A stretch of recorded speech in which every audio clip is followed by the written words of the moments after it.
If you have any question now, From half the world away to classrooms in the United States, thousands of refugees are now trying to learn the language of their new home. How many syllables?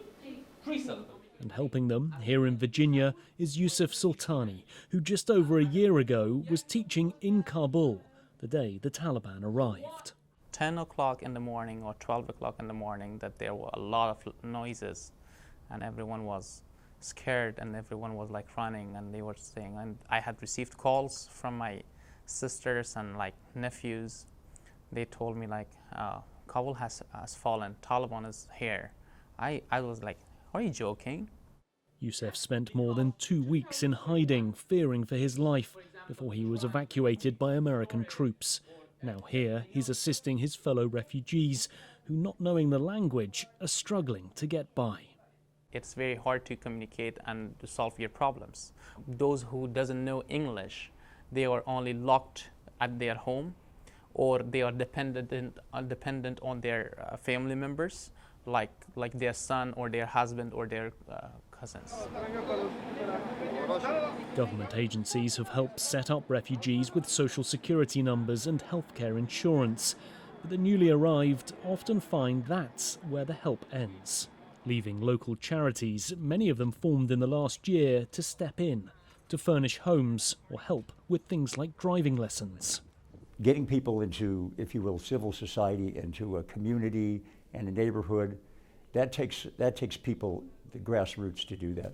So those are folks helping their neighbors, in effect, their new neighbors.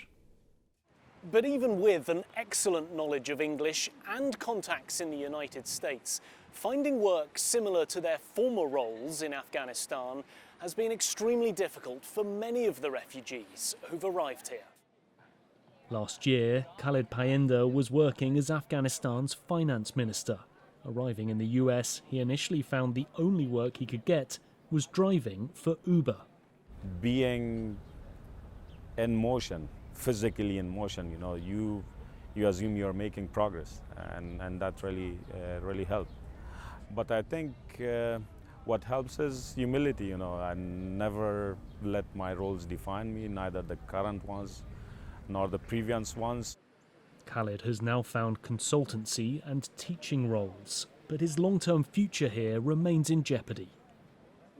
Many Afghan refugees were only given a 2-year visa, and like Yusuf, many are waiting for the Biden administration to approve their asylum application. I'm very like, if we don't get an asylum, will we stay here? Or what will happen to our future?